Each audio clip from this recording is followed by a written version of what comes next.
7-3 ESPN. Because if you weren't a sports fan, you wouldn't be listening. WENJ HD, Millville, Atlantic City, a town square media station serving all of South Jersey. This is Game Night with Josh Hennig on 97.3 ESPN and the free mobile app. Now, live from the Matt Black Kia Studios. What a move! Here's Josh Hennig. Friday edition of Game Night on 97.3 ESPN as we are getting ready for the Phillies weekend. The NBA Finals resume tonight. All that and more we'll get to here on the Power Hour on 97.3 ESPN FM and the 97.3 ESPN mobile app powered by First Bank. Josh Hennig, glad to have you guys on board the show today. We will break down Game 4 of the NBA Finals tonight. Jonathan Von Tobel from ESPN Las Vegas will join us coming up in less than 20 minutes from now. As always, you can join the conversation at 609-403-0973. That is the text board, and you could DM the show through the 97.3 ESPN mobile app powered by First Bank of Seattle. Before we get to the NBA stuff, we got to get to the Phillies because the Phillies have won 5 in a row. But what does that even mean? I think there's a couple specific reasons why this team is sitting on a 5-game winning streak. Now, look, I know that the natural inclination is to say for some people out there, well, they've only beaten the Tigers and the Nationals, right? Conveniently forgetting that they won 2 out of 4 against the Braves, and then the Braves went and lost 2 against the Oakland A's. So are the Braves stupid now and the Phillies not so stupid? I mean, we as sports fans have got to chill with this whole, who you play in a long season. This is not football. Only in football does your strength of schedule really matter. In all the other sports, it doesn't matter. So how are the Phillies at this point where people are not just looking at them a little differently, but they're saying, hey, they won 5 games in a row? What makes this 5-game winning streak different than the 5-game winning streak that happened about a month ago when they beat the Red Sox, the Blue Jays, and the Rockies? What is the difference? Is there a difference? I say there is, because the winning streak that they had a month ago happened for a couple of reasons. One of the reasons it happened was because that was one of the games that the Phillies shifted the lineup around. And that was one of Bryce Harper's first few games back for the team. So they got a couple of very specific boosts out of that game. They ran out there with Bryce Harper, who hadn't played at all during the year, and they went out there with a completely different batting lineup. So that propelled them on a 5-game winning streak. After that 5-game winning streak, you may or may not remember, they then would lose 5 straight games in the middle of that road trip they were on. So is this winning streak different? I say yes for 2 reasons. One, because the Philadelphia Phillies now have had Bryce Harper for over a month. So you're not looking for a guy like Harper to pick you up off the mat. I think the second reason why this is different is because you're not doing it with just one aspect of the game. The last time they had a 5-game winning streak, all but one game, they scored at least 6 runs in those games. All but one of those games in that 5-game winning streak, it was the offense. It was the offense picking them up and carrying them for different stretches. So you weren't worried about what Nola or Wheeler or what the other guys did, because you were outscoring the other team no matter what number your pitcher was allowing. This 5-game stretch is very different. They're winning in a variety of ways. I think this is where we're going to learn if this Phillies team has sustainability, because Can they sustain winning in multiple ways? That's the first key. You're winning games that are close. You're winning games by big margins. You're winning games 11-3 and 1-0. You're winning games 3-2 and 8-3. You're not winning just one specific style of baseball. So for as much as we were excited to see Kyle Schwarber, JT Realmuto, and Trey Turner, their bats wake up for a few days, you could argue that it's more important that they won the 1-0 and the 3-2 game because, as I've told you guys before here on GameNight on 97.3 ESPN, I told you guys right here in the past, I'm a big believer in a team that wins ugly games. You cannot worry about the aesthetic of things. There are some people that get so hung up on how a person acts, sounds, looks, talks, and the presentation is way more important to them. And listen, there's a reason why that is. You go through, just look at the political spectrum. The majority of presidential elections are won by the better looking aesthetic person, not because that person is smarter, not because that person is more qualified, but people are more likely to vote for someone who has a better aesthetic, a better presentation, looks better in a suit, looks better on television than they are to vote for someone because they're the most qualified. The same negative happens in sports. The negative in sports is this. We look at a team like the Phillies, for example, and we say, how can we believe in this team when they're beating bad teams? But when they had a 5-game winning streak a month ago against the Red Sox and the Blue Jays, it doesn't count. Why? Because of aesthetic.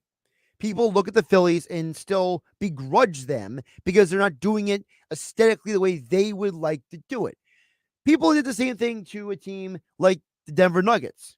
And we were all guilty of it, whether you're listening on 97.3 ESPN, whether it's somebody on ESPN TV or Fox Sports or NBA TV, or even me right here on the radio. We all looked at the Denver Nuggets and said, I'll believe it when I see it. And now we're seeing it in the NBA Finals. There were a lot of people who did not pick the Nuggets to come out of the Western Conference. Why? Track record and aesthetic. The Phillies are doing things in a way that doesn't look like they are a winning baseball team. But the problem is that how many of us really understand why a team like the Tampa Bay Rays are winning as much as they are? Are the Rays really the best team in baseball, or they just happen to have the best record? Because those are two different things. Remember, the Seattle Mariners won, 118 games 23 years ago, didn't go to the World Series.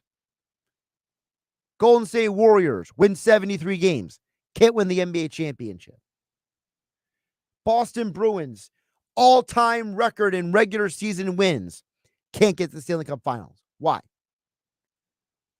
Probably the same reason why the Rays won't win a championship. The same reason why, if you are a person who's betting futures, I wouldn't bet on the Rays to win the championship. Because what you do in the regular season doesn't always translate to the postseason. And, when we talked about the Flyers this week with the trading of Provorov, the aftermath was what Keith Jones told Michael Barkan on NBC Sports Philadelphia. When he said, the Barkan in that one-on-one interview, he said, I look at the teams in the Stanley Cup Final, and I say, as an executive, Keith Jones is saying, I say that I cannot ignore the fact that the difference between them and a team like the Boston Bruins is that the Bruins were not built to win a championship. Now, I'm not saying the Phillies are necessarily built to win a championship, but I think we all can agree that at this time last year, none of us thought the Phillies were going to the World Series. And if you are the one person who thought the Phillies were going to the World Series back in June of 2022, then I hope you place a large wager on it and you quit your job because you probably would have made so much money. It's probably the equivalent of most people's annual salary. The truth is that the team that goes to the World Series is not always the best team in the regular season. 2018 Dodgers started out 17-30. Went to the World Series. Nationals, they were in last place in the National League East. Went to the World Series. A couple years ago, Braves, 25-26 at the end of May. Went to the World Series. Phillies last year, below 500, fired the manager, go to the World Series. So I'm not worried about the team, how they started. I like how they're rounding in the form, though. When you win in a variety of ways, you're not hyper dependent on just your offense or just your pitching staff. You have a chance to win long term. Is the Phillies' largest weakness still their starting pitching? Yes, and anybody who has half a brain knows that. But I think that what we're going to see this weekend is the Phillies have a chance to win 2 out of these 3 games. Because right now, the Dodgers are not giving you their best guys. Yeah, this kid Bobby Miller is a great prodigy, but we don't know how good he is going to be. How much of it is because he hasn't played anyone of consequence yet. You're not seeing Gonsolin. You're not seeing Kershaw. You're seeing Gonzalez, Miller, and Urias was supposed to start on Sunday, and now it looks like he is out with an injury. So we'll see what happens in this series. You could win 2 out of 3 against the Dodgers, and then you go on the road against Arizona, and if you get 2 out of 4 against them, again, you're looking pretty good. I don't think we're getting a 9-game winning streak this year, but the Phillies had 2 7-game winning streaks last year. I think 2 7-game winning streaks is definitely doable for this team before the end of the season that will propel them to the wild card and another postseason run. Text board is open, 609-403-0973. That is text board. You also can DM the show through the 973 ESPN mobile app powered by First Bank of Seattle. By the way, coming up in about 7 minutes from now, we will talk with Jonathan Von Tobel from ESPN Las Vegas about the NBA Finals, his perspective on Game 4 tonight. Coverage begins at 7:30 here on 97.3 ESPN. Over on the text board, George in Summers Point chimes in, says, hey, Josh, the Phillies are winning games in many different ways. One of the ways they are winning is the ways they have won games last night by playing base-to-base baseball or small ball, which can suit a lineup like this that is injured. I think that a lot of their lineup is built for that, including guys like Stott, Marsh, and others. I also think the manager is better suited for winning games that way with his past experience. That's from George in Summers Point. Well, I think Rob Thompson is a guy that is the embodiment of a baseball lifer, George in Summers Point. I think that he is someone that he can manage a team any way to win. It could be small ball. It can be home run ball.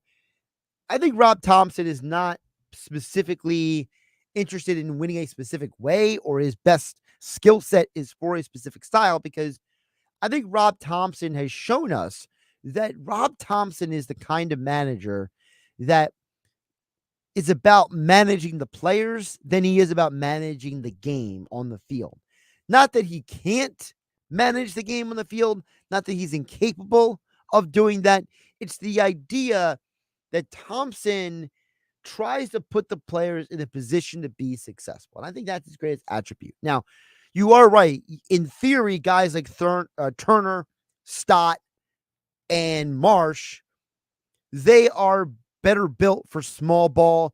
Nick Castellanos is showing you that he is a better average hitter than a power hitter.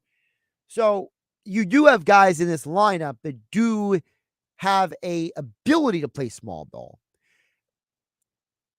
But I don't think it has to be that way.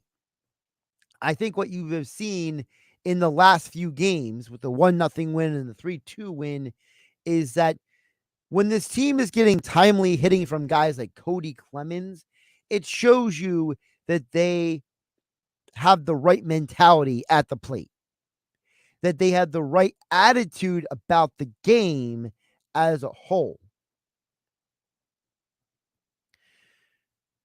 I think that is the bigger picture, to me at least. To me, the bigger picture is the fact that this team, you expect Trey Turner to be a better average hitter. For his career, he is a good batting average guy. He's a good on-base guy.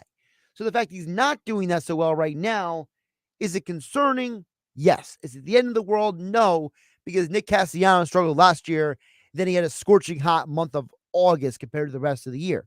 So, maybe the problem is that people have only seen Turner at his worst and not at his best so far in a Phillies uniform. As I've said before, Turner had his best stretch of games in the middle of April when most Phillies sports fans weren't paying attention.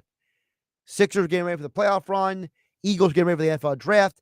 Phillies were in third place in the consciousness of the Phillies sports fan time.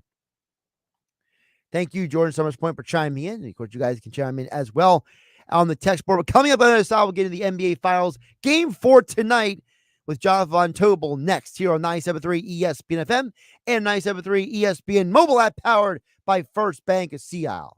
The NBA Finals continue on ESPN Radio. Christian Brown, the rookie, throws it down with a right hand. The Nuggets respond, winning Game 3 in Miami. Now the Heat face a critical Game 4. Will they bounce back? Or will the Nuggets take the commanding 3-1 lead back to Denver? The Finals. Game 4, the Nuggets and Heat. Presented by Indeed. Coverage begins tonight at 7:30 Eastern on ESPN Radio. Listen to the NBA Finals exclusively on 97.3 ESPN. Are you getting hit hard by low trade offers? Ouch! That was a blindside. That's a personal foul. Don't get blindsided by low trade offers. Bring any trade to Matt Platt Kia. Just because you don't see your new Kia on the lot doesn't mean you can't be driving it home tomorrow. Select from hundreds of new and certified Kias. It's gotta be a Matt Black Kia. Matt Platt Kia, 6211 Black Horse Pike, Egg Harbor Township, and now on Route 37 and Tom's River. Hey, it's Mike Gill. Trio North Wildwood is where casual elegance meets delectable dining. Experience the perfect blend of comfortable atmosphere and gourmet cuisine. Savor our chef-inspired dishes made with the freshest ingredients, featuring options for all tastes. Treat yourself to a night out at Trio North Wildwood and indulge in the ultimate dining experience. Reservations on Resi. Don't miss out on the taste sensation that is Trio North Wildwood. 700 New Jersey Avenue, North Wildwood. Chef-driven, quality-focused, TrioNW.com. At Grainger, we're for the ones who pay attention to every little detail. The ones who fuss, tinker, and sweat the small stuff. Because you know the tiniest thing can make the biggest difference when it comes to keeping business moving. We get it. We're the same way, offering access to product experts to help you quickly and easily find what you need. So whatever your industry, you know you're always getting professional-grade products. Call, click Grainger.com, or just stop by. Grainger, for the ones who get it done. Why would someone looking for a mortgage at the Jersey Shore take a loan from a company in Detroit or North Carolina or some other far-off place? Online mortgages promise a lot, but don't always deliver. First Bank of Sea Isle City knows the Jersey Shore. We are local lenders. We use local appraisers and provide in-house processing. We understand the unique obstacles of financing. Local banking is First Bank of Sea Isle City. Member FDIC, equal housing lender. Dr. Rick here. Another sign you're becoming your parents is getting particular about details that don't matter. The craziest thing happened when we got tacos the other day. Was it Wednesday or Thursday we got tacos? I know it wasn't Tuesday because that's when I went to my hairdresser. Shoot, what day was it? See how we all lost interest there? Progressive can't help you from becoming your parents, but we can help you compare rates on home insurance with Home Quote Explorer. Progressive Casualty Insurance Company affiliates and third-party insurers. Comparison rate.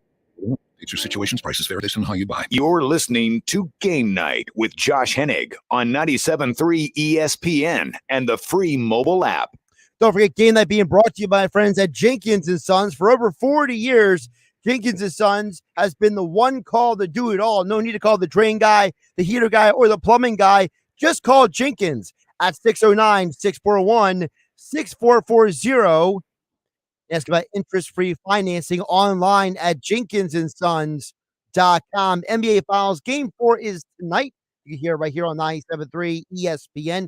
Coverage begins at 7:30, and joining us right now to talk more about the NBA Finals, he joins us back here from VSiN and ESPN Las Vegas. Jonathan Von Tobel here on 97.3 ESPN joining us. JBT, welcome back. How you doing?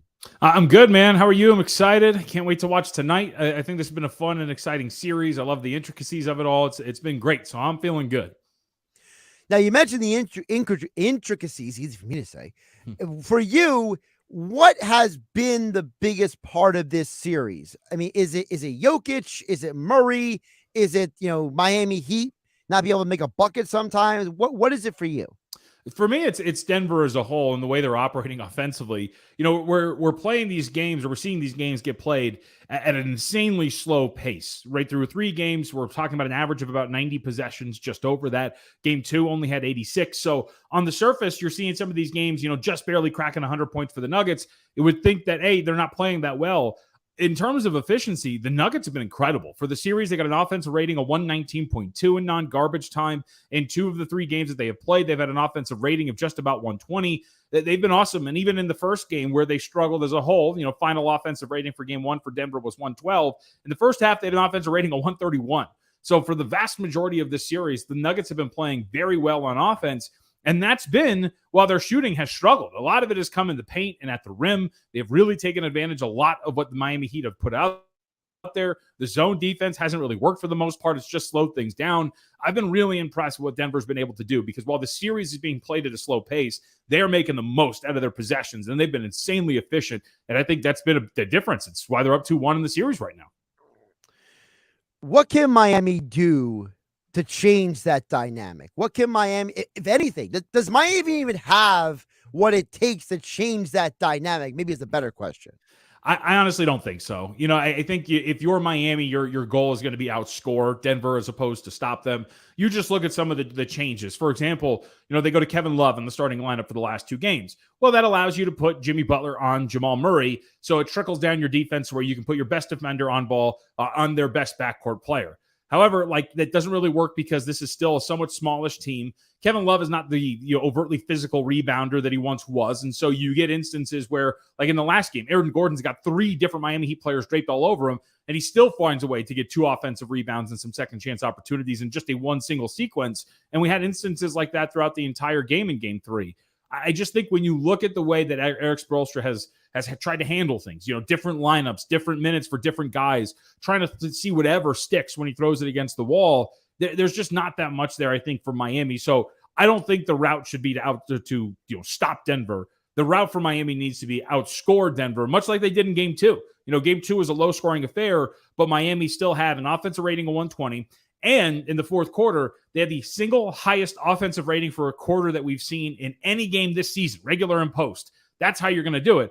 The problem is that's really unsustainable, right? Game 2, they shot over 50% from 3. They set that record, as I mentioned. That's not something you can really bank on. So the original point there, I'm just not sure if they have enough to really do anything, whether it's going to be stop them and or keep up with them. Is the Tyler Hero pipe dream just like wishing on a genie in a bottle? Like, is that what we're doing here with Tyler Hero? Because I feel like we've been told for multiple games, maybe he'll come back, maybe he called him back, and he's still not back. Yeah, it sounds like, according to some reports, the hand swelled back up, so it sounds like there was a setback for him. But even if he comes back, so there's positives and negatives. The positives are Tyler Hero could be a perfect weapon to attack the drop coverage that Denver's been playing with Nikola Jokic. That little space in between that he's going to be given when he's coming off the screens, especially in pick and rolls involved with Jokic. He'll be able to dominate from the mid-range, hit shots, and make Denver pay for those. However, on the flip side, he's going to have a target on his back because everybody's going to go after him defensively. He's not a very good defender. The Nuggets themselves are going to reverse that and put him in every single pick and roll action and force him to defend and fight over screens or through them and under them. And it's just not really going to work out. So I do think that Tyler Hero, for the most part, is a wash because he adds on offense. I don't think there's any question about that. But he also takes away on defense. And that's already an area in which the Miami Heat have struggled. So I think he's got, in addition, there's no way that you're going through a series if he's available and not playing him. But I think ultimately what he brings to the table on both ends of the floor, you're considering it kind of a wash because he can take advantage of on one end while taking advantage of certain matchups on the other end. We're talking with Jonathan Von Tobel. He is from ESPN Las Vegas, and he's the senior NBA betting analyst for VSiN. You can follow him on Twitter at MeJVT. What is your take right now on Jokic? Because a lot of the conversation is swirling around that. I had a listener ask me yesterday, hey, do you reconsider the MVP for Embiid? And I say no, because it's a regular season award. And I think it's not any small thing that Jokic never got to the NBA Finals without a healthy Jamal Murray, without Aaron Gordon, and without all these other players around him. I think Jokic is great, but I think it's just another example of great players can't do it by themselves. Yeah, I think everything is I think it's kind of always the point, right? We always overblow guys in terms of their runs. I mean, even Michael Jordan had some pretty good teammates, and we forget that because we deify these guys every step of the way. And so I would agree with the premise that you can't do it on your own, but I don't think that takes away from the greatness of what Nikola Jokic has been doing. To average a triple-double the way that he is, to be the driving force on a team as a center, to lead in points, rebounds, and assists, to be the main weapon. What he's doing is incredible. And it's overshadowing a near 50, 40, 90 postseason for his teammate Jamal Murray. Like, we're not even talking about what Jamal Murray has been doing because of the dominance of Nikola Jokic. So I'm one that I believe like everything can be true at once, right? We can have some nuance to things. We can say that it's hard to win by yourself while also recognizing the greatness of what Nikola Jokic has been doing. Now, I'm somebody who thought, if I had a vote, I would have voted for Nikola Jokic to win MVP. And more of my arguments and I think issues when it came to MVP was some of the disingenuous arguments around Nikola Jokic, right? Holding postseason success or lack thereof against Jokic, even though he had made it to a conference finals, but not for the guy who won it in Joel Embiid. But those are different conversations. I think ultimately, if you're a basketball fan and if you're actually watching what's transpiring for Denver, I think you can appreciate, even with the teammates around him, what Nikola Jokic has done throughout this postseason, because he's been downright incredible. Yeah, I mean, my position is always that the guy who wins a championship doesn't always win the MVP anyway. Jordan won 6 titles in the 90s. He didn't win an MVP every one of those seasons. So to me, I think that people, there's such a recency bias with this stuff. And I love what you said about Murray, because I think he is the guy who doesn't get enough credit. I mean, this guy is absolutely incredible. I feel like he would be the number one on like probably more than half the teams in this league, but it's almost like this guy was like born to play with Jokic. It's like he was created in a lab to play with this other thing that was created in a lab. Yeah. It's like Jokic and Murray are like this perfect pairing.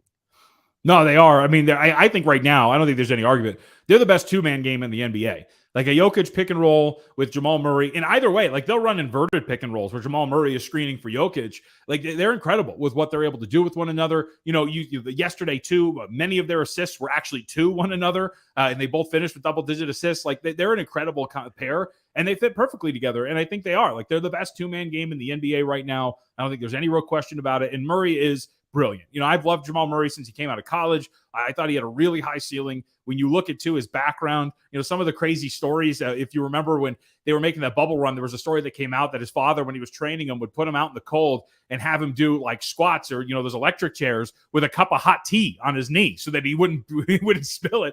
And like there's crazy training stories for Jamal Murray that has led up to this point. I think he's a phenomenal player. And like you said, he could be the guy for many teams in the NBA, but he works perfectly with what Jokic wants to do. What is your take on the Miami Heat and Jimmy Butler? There's a lot of debate in our area about that because Jimmy was here. A lot of Sixer fans wanted him to stay here. My position is I think being in Heat culture has elevated Jimmy in a way that I don't know if he would have been elevated elsewhere. Not to say he's not a great player. He's probably a future Hall of Famer, right? But, for our area, there's a lot of consternation about watching Jimmy in a second NBA Finals. Yeah, I think the world of Jimmy Butler. And I think that if he would have stayed with Philadelphia, there's something to be said of a guy who works as psychotically, I'll say, as Jimmy Butler does. And to your point, maybe that does fit better with Heat culture, right? Because everybody kind of has that weird psychotic mindset of just grinding and working and everything is about the victory and all of the things we hear about Heat culture. So maybe that does wear out its welcome in Philadelphia, much like it had worn its welcome out in Chicago and Minnesota. But I do think just on the surface, again, not knowing much, but seeing the way that Joel Embiid and Jimmy Butler at least have a relationship with one another, that goes a long way in overlooking a lot of maybe the psychotic tendencies, again, not really psychotic, but the crazy mentality of Jimmy Butler in terms of his work ethic. And maybe it rubs off in a really good way on Joel Embiid and others. So I personally think, it's all gone, right? I could say that I think they should have kept Jimmy Butler. I was a big fan of that pairing when they got him. We all know how it ended. But I think Jimmy Butler is a guy who was a little misunderstood to a certain extent until he got into the right process, and that was the Miami Heat. And we see the success. He is a great playoff performer, one of the best ones we've seen in recent years. And I think his greatness speaks for itself, given what he's done with Miami since he's been there. I know you talked about in your podcast, the Harwood Handicappers podcast. Folks can get that, like, subscribe, download, give it the 5-star review, whatever platform you get it from. Chris Paul situation is very interesting because you're someone who covers the league year round. You watch all kinds of games, and you know as well as anyone, for as talented as he is, the dude just can't stay healthy. Yeah. I mean, I can't remember the last time he was literally healthy for an entire regular season. I mean, well, it was maybe New Orleans was the last time he was fully healthy.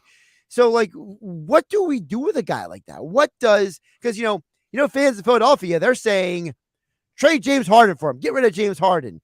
But then you got people in other markets I'm sure the people in Brooklyn would love to have Chris Paul. Half the league would love to have this guy. But at the same time, you're like, oh man, this guy is getting old and he can't stay healthy. Yeah, I'm a Clippers fan, so trust me, I know about the health issues of Chris Paul and watching the dreams go away if his hand gets caught in a jersey or anything else. So I feel it. I would say I think the one thing that changes anything, right, when it comes to relying on Chris Paul or getting him to join whatever team it is, and let's say it's Philadelphia, is the price, right? Because if you're paying him $40-ish million a year, well, then those health concerns are magnified because you're paying him a lot to be the guy and to stay healthy. However, if he's going to come in at a cheaper price, which it looks like it might be the case, we don't know if he's going to restructure with Phoenix or whatever's going to happen. And if it's a cheaper price, then I think it's a lot easier to bite that bullet in case he is not healthy. Because look, he still has something to provide, especially in shorter minute stints. Was he the best this year? No. It was one of his worst years as a pro, especially when it came to scoring. But he still has the ability to be a contributor, especially when not much is going to be asked of him. So I think the price is like the great equalizer, for lack of a better term. If he's going to be cheap and he's going to join any one of these teams, then I think he's totally worth grabbing because he can still contribute. But if he's still going to be that big price tag that, Chris Paul, the name, would demand, then I think you have a little bit of an issue, and I would balk at maybe trying to sign him and add him to a team. But I still think he's got plenty of worth, especially if we're talking about a cheap price tag. What do you think of all this smoke about James Harden to Phoenix stuff? Oh, I didn't hear this. I know that Houston was one of them. To Phoenix is going to be an interesting one. I mean, by all accounts, the relationship with Durant wasn't bad. It was the relationship with Kyrie that had gone sour.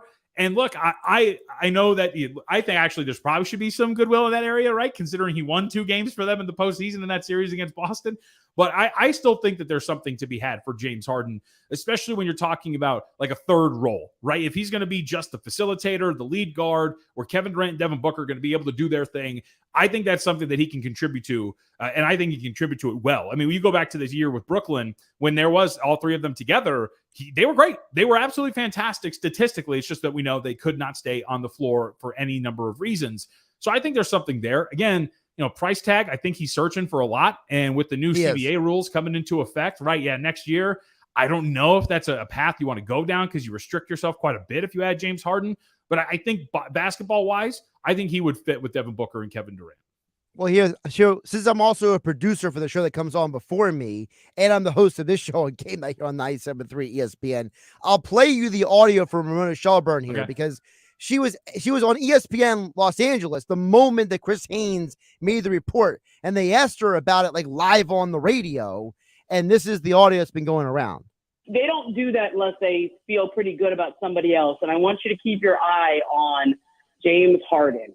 Okay, this I don't want to report anything, but that was in the wind for the past month or so of everybody thinks it's like Philly or Houston, but I don't know. Harden and discussion in the wind. Harden and Durant are okay together.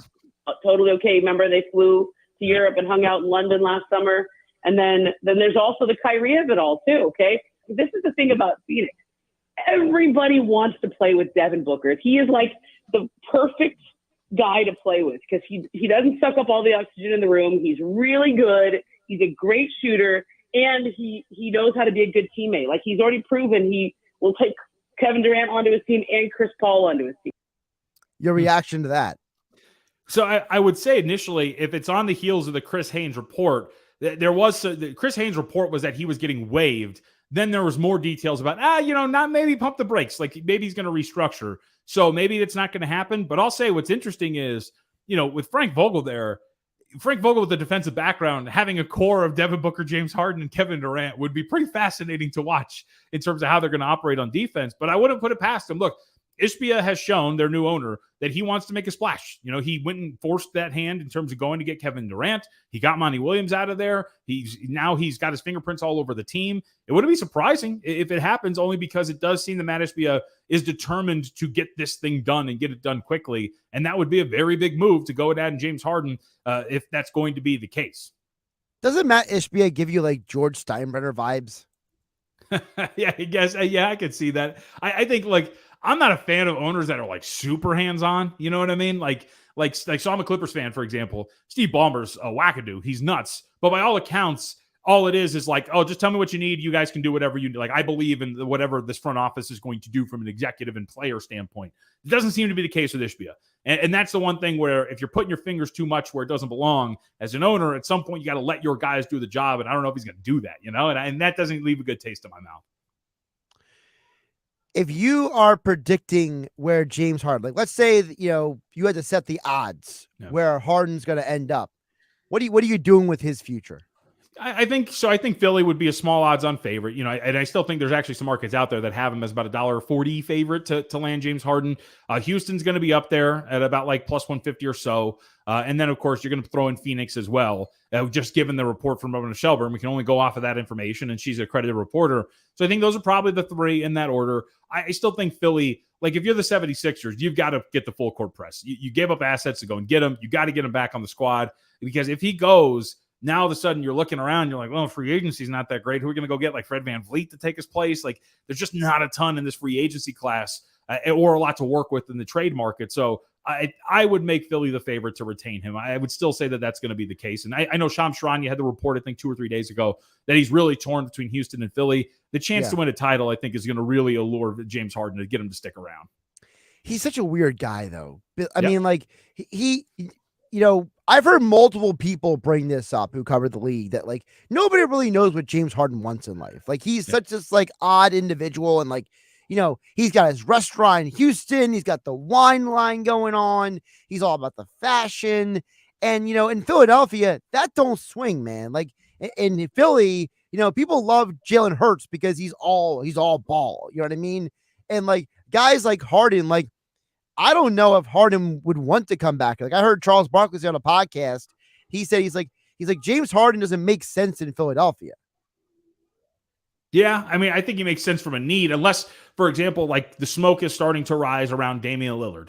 And if somehow the 76ers can swing a trade for Damian Lillard, well, then don't let the door hit you on the way out, James Harden, because then you fill that hole, and Lillard, by all accounts, would fit a little bit better there. And I think I agree with that. Like Harden, you don't know what Harden wants. And it does sound like maybe he's a guy that, look, man, I want to play the last 4 years, go out in Houston, make some money, play some ball, and then go enjoy myself. And we'll see what comes of it over there in Houston, because Houston is another team. On the surface, it doesn't make a lot of sense, but there are a lot of rumors that the Rockets would open up the checkbook. Like they want to accelerate this timeline. They would go get Harden.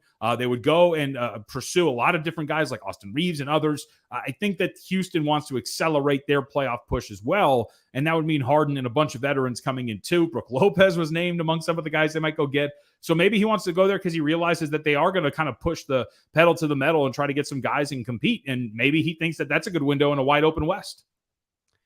It's going to be interesting. We probably won't have an answer until about 30 days from now, honestly, the way things are going. But NBA Finals tonight, Game 4. Jonathan Von Tobel will be all over it for VSiN and ESPN Las Vegas. Give him a follow on Twitter at MeJVT. Check out the Hardwood Handicappers podcast. And, of course, all of his coverage of the NBA over at VSiN. JVT, appreciate you jumping on today. Yeah, man. Thank you. And of course, our conversation with Jonathan Von Tobel being brought to you by Jenkins & Sons. One call does it all. No need to call the drain guy, the heater guy, the plumbing guy, because Jenkins has got you covered from new heating and air installations, service and maintenance, ductless air conditioning systems, water heaters, boilers, drain cleaning services. Just call 609-641-6440 and visit them online at jenkinsandsons.com. Tomorrow on ESPN Radio. Here's the first one to Freeman, driven well, right center field. That one blasted, turning, looking, out of here. Freddie Freeman and the Los Angeles Dodgers storm into Citizens Bank Park in Philadelphia to go head-to-head with Cal Schwarber and the Phillies. Schwarber demolishes one. The Dodgers and Phillies. Coverage begins tomorrow at 3:30 Eastern on ESPN Radio. Listen to Major League Baseball on 97.3 ESPN. Save thousands at Matt Blatt Kia. Get out of your old trade today, even if you owe thousands more than it's worth. Go to mattblattkianj.com for more details. That's mattblattkianj.com. It's gotta be a Matt Blatt Kia. Hey, it's Mike Gill. Trio North Wildwood is where casual elegance meets delectable dining. Experience the perfect blend of comfortable atmosphere and gourmet cuisine. Savor our chef-inspired dishes made with the freshest ingredients, featuring options for all tastes. Treat yourself to a night out at Trio North Wildwood and indulge in the ultimate dining experience. Reservations on Resi. Don't miss out on the taste sensation that is Trio North Wildwood. 700 New Jersey Avenue, North Wildwood. Chef-driven, quality-focused, TrioNW.com. Why would someone looking for a mortgage at the Jersey Shore take a loan from a company in Detroit or North Carolina or some other far-off place? Online mortgages promise a lot but don't always deliver. First Bank of Sea Isle City knows the Jersey Shore. We are local lenders. We use local appraisers and provide in-house processing. We understand the unique obstacles of financing in Cape May County. Don't take a chance. Local banking is better. Let us guide you. First Bank of Sea Isle City. Member FDIC, equal housing lender. Wendy's Strawberry Frosty is back for the summer. Because if it's summertime, it's Frosty time. Beach time, Frosty time. Tea time, Frosty time. Me time, Frosty time. Treat yourself to Wendy's Strawberry Frosty this summer and make time for Frosty time. Choose wisely. Choose Wendy's. Now open till midnight or later. Limited time only. Participating U.S. Wendy's. Hours may vary. Did you know that over 40 years ago, John Jenkins Sr. invented the heated seat that football players sit on? Yes, the Jenkins family created a way for football players to weather the extreme cold on frigid game days. Find out why homeowners and business owners count on Jenkins for the quality, service, and reliability you get from a 3-generation family-run company for plumbing, drain cleaning, and leak repairs. For gas furnace, boiler, or hot water heater replacements, call Jenkins at 609-641-6440 and ask about zero-interest financing. Online at jenkinsandsons.com. This Saturday morning in the locker room with Billy Schwein. Come join us as we broadcast live before the ribbon cutting ceremony at the new Captain Chucky's Crab Cake Company on Landis Avenue in Sea Isle City. Jeffrey Nash from FastlandHandicapper.com breaks down the Belmont. Hour 2, it's the Beach Patrol Report brought to you by McCann Realtors of Sea Isle City and the Ocean City Lifeguard Alumni Association. This week, former captain of the Sea Isle City Beach Patrol, Tom McCann, visits us. It's the locker room with Billy Schwein live from Sea Isle City, Saturday morning from 10 a.m. to noon on 97.3 ESPN. Now, more Game Night with Josh Hennig on 97.3 ESPN and the free mobile app. Yes, we will be down at Captain Chucky's down in Sea Isle City, Landis Avenue. If you're not that familiar with Sea Isle, it's basically you go right on JFK Boulevard, you make a right and from the left-hand side on Landis Avenue, right there, right within the McCann Realtors building. I'll be down there with Billy Schwein tomorrow morning. I'll wake up early for the Schweimer. Billy Schwein, 10 a.m. on 97.3 ESPN. Want to know more about Captain Chucky's and why its opening is significant to Sea Isle? We'll go check out my latest article over at 97.3 ESPN.com on the 97.3 ESPN mobile app. You guys can chime in on the text board at 609-403-0973. Welcome to the NBA Finals. Phillies starting their 3-game set with the Dodgers and more. I do think it's interesting that when we talk about the NBA, and I wanted to backtrack something that JVT said, he talked about how insane of a worker Jimmy Butler is. And he talked about how, maybe being on a team like the Miami Heat, it plays well better in that environment than on a team like, let's say, Philadelphia or Chicago or Minnesota, and it really gets back to the whole culture conversation. We had talked about here on 97.3 ESPN, whether it was on the Sports Bash with Mike Gill, whether it was with Game Night with me, Josh Hennig, whether it was the Locker Room with Billy Schweim on Saturday and Sunday mornings. We all talked about that there's a culture that needs to be instilled into a team, into an organization for you to have success. And the reason why people like myself thought highly of a Nick Nurse or a Frank Vogel or a Monty Williams was because these are guys who change cultures. Monty Williams walked into a dumpster fire in Phoenix and made them into a contender year in and year out, got them to an NBA Finals.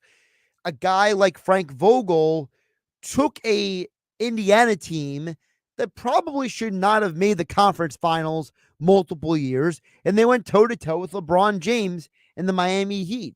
And then he goes to the Lakers and elevates them from a team that couldn't get out of their own way to an NBA championship in the bubble, an environment that people like Paul George basically checked out on their team with. But Frank Vogel got his team to focus. I remember watching JaVale McGee's vlogs down there in the bubble, and it was so obvious that Frank Vogel was pushing the right buttons with those players. And LeBron James thinks very highly of Frank Vogel. Read into that what you will. And then you got a guy like Nick Nurse. He was a guy who won in the G League, won in Europe, won in the NBA. He's won championships almost everywhere he's been.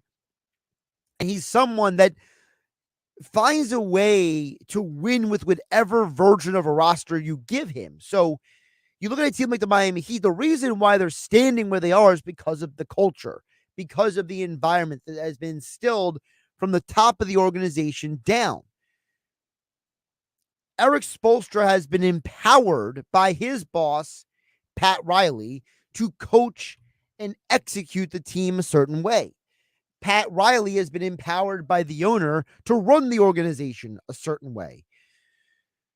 And so Jimmy Butler fits into that environment very well. It's very seamless in the way it functions. So what does that mean for a team like the Heat tonight? Well, it means that you can't win unless all cylinders are firing. And you heard JVT talk about it in the last segment that Miami doesn't have what it takes to consistently handle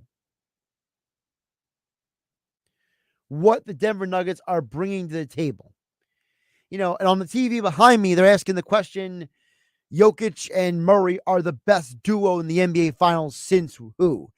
And it's a good question to ask because in a town like Philadelphia, where if we're being honest with ourselves, Joel Embiid has had one good sidekick, running mate, or whatever you want to call him, his entire time here, and that's it.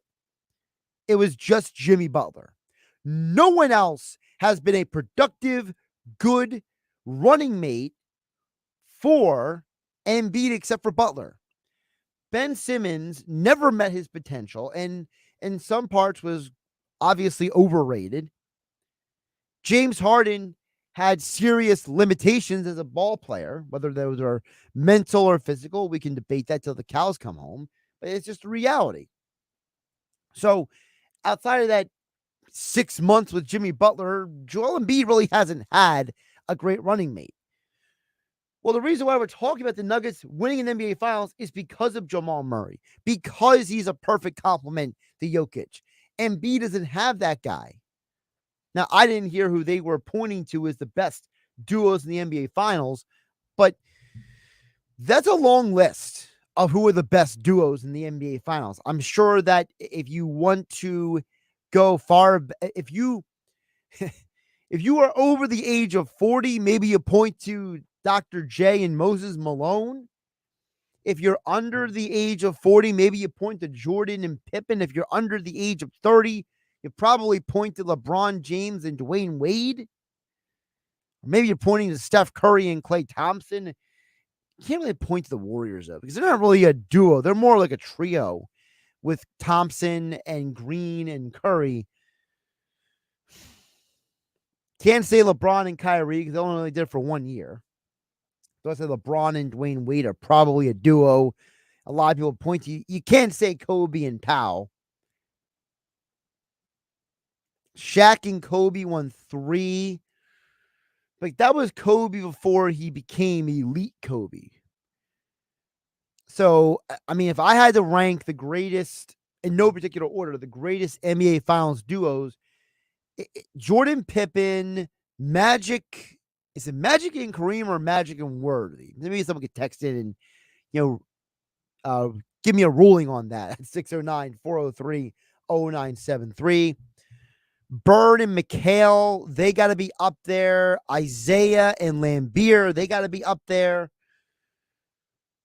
So where does Jamal Murray and Jokic fall on that list? And obviously I'm staying 1980s to now because I always tell people the 3-point line is a line of demarcation for me in NBA history, like the merger of the AFL and NFL is a line of demarcation in football history, like Jackie Robinson's integration is a line of demarcation in baseball history, and expansion in the NHL is the line of demarcation in hockey for me. So I look at the 3-point line that's the duos I'm looking at specifically. I would have to say that probably the greatest duo in terms of winning was Jordan and Pippen. Probably the greatest duo in terms of just talent and Hall of Fame greatness is probably Magic Johnson and Kareem Abdul-Jabbar. Probably the greatest duo in terms of just sheer force of nature is probably Shaq and Kobe, because Shaq wasn't the most talented guy in the world. Shaq was just the guy who put himself in an elite category in terms of his ability to dominate the paint. You could throw out there Tim Duncan and Tony Parker. That's obviously a great duo. Yeah, where does Jokic and Murray fall on that list? It's interesting because if they win an NBA championship, it would only be one. So then they're in the same category as Dr. J and Moses Malone, right? And Julius and Moses played together at a point where they didn't have like a long future ahead of them after that. People forget that Dr. J had an illustrious career before 1983. I mean, if I remember correctly, I think he had at least 10 professional basketball seasons in his career at that point before he ever got with Moses Malone. He had, and forgive me if I'm remembering correctly, but he had 5 years in the ABA, and then the Sixers got to 2 NBA finals, I believe it was, before Moses ever came along. So at that point, Dr. J was about 32 years old. Moses Malone, I mean, how old was Moses Malone at that point in his career? He wasn't a spring chicken either at that point. He had played in the NBA and the ABA for a while as well. How old was Moses in 83? He was 27 years old. Okay, so he was like in the prime of his career, you could argue. And Julius was like the end of his prime, and Moses was in the middle of his prime. I mean, Moses didn't have a ton of great years after he left the Sixers. He had that 1 year in Washington, and then he kind of started going downhill. So, they're a great duo, but they didn't win all the championships that Jordan and Pippen or Magic and Kareem did, or if you want to say Bird and McHale. It's an interesting argument. What is the better duo? Like I said, for me, with the Warriors, I'm sure someone out there is saying Kevin Durant and Steph Curry, but again, that was 1 year, or was it 2 years? It was like 3 years they were together. Durant and Curry didn't really complement each other. Kevin Durant to the Warriors was like a hired gun. He was the reaction of Golden State's organization to losing to LeBron in 7 games after they won 73 games in the regular season. I don't know if I have a good answer to that. I got to chew on that more. Maybe I'll ask Billy Schwein in the locker room tomorrow, 973 ESPN. I know he'll have Mike Carlin with him, so maybe they can give me their perspective. I know Billy's probably going to point to, Moses Malone and Dr. J. That'll probably be his choice. Like I said, it's got to be after the advent of three-point line. That's the modern NBA to me. That's the category. That's the context. All right. Thanks, Jonathan Von Tobel, for joining the show. Great stuff, everybody. Have a great weekend. Have a great night. Josh Hennig, 973 ESPN. It's the Stanley Cup Final on Sports USA, and we're in Florida as the Vegas Golden Knights clash on the coast with the Panthers. The Panthers will defend home ice with Stahl, Montour, and Bobrovsky in net. Blocked by Delphi and a sprawling save by Bobrovsky. The Knights' talent runs deep with Waugh, Carrier, and Smith. It's Game 4 of the Stanley Cup Final, Knights at the Panthers, tomorrow on your home for the Stanley Cup Final, Sports USA. Exclusively on 97.3 ESPN FM, South Jersey's sports leader.